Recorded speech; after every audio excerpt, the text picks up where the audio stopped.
شمای رفتن تو فوت با صدای مجید علی پور، ترانه سارا یلدا رجایی.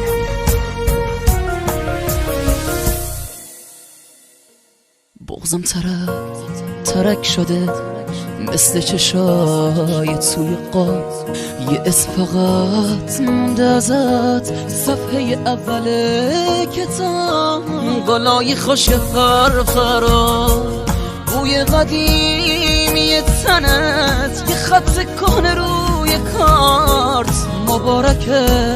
اومدنه یه چار دیواری سوت و کور، یه خونه غرق سکون، امشب تولد منه، شمای رفتن تو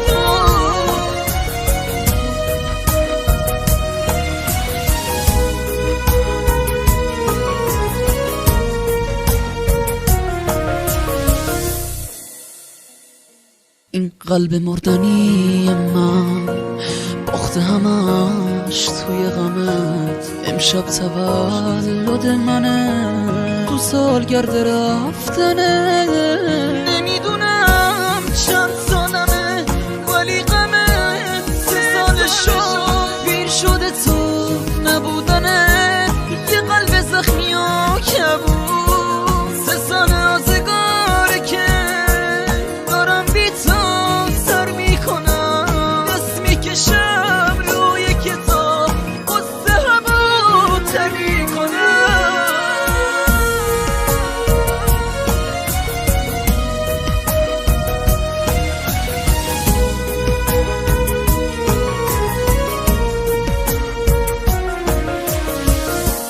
با این 3 شمع نیمه جون فوت میکنم رفتن تا امشب میام به زندگی، یا که منو میکشی تا تموم شده، امشب باز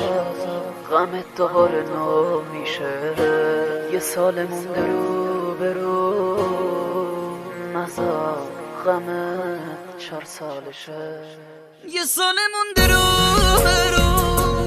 یه خونه غرق سکوت، غمت دیگه بزرگ شده، شمای رفتن تو فوت، یه 4 دیواری سوت و کور، یه خونه غرق سکوت، امشب تولد منه، شمای رفتن تو فوت،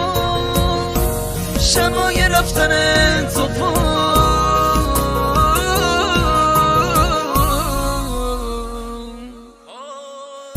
یه 4 دیواری سوت و کور، یه خونه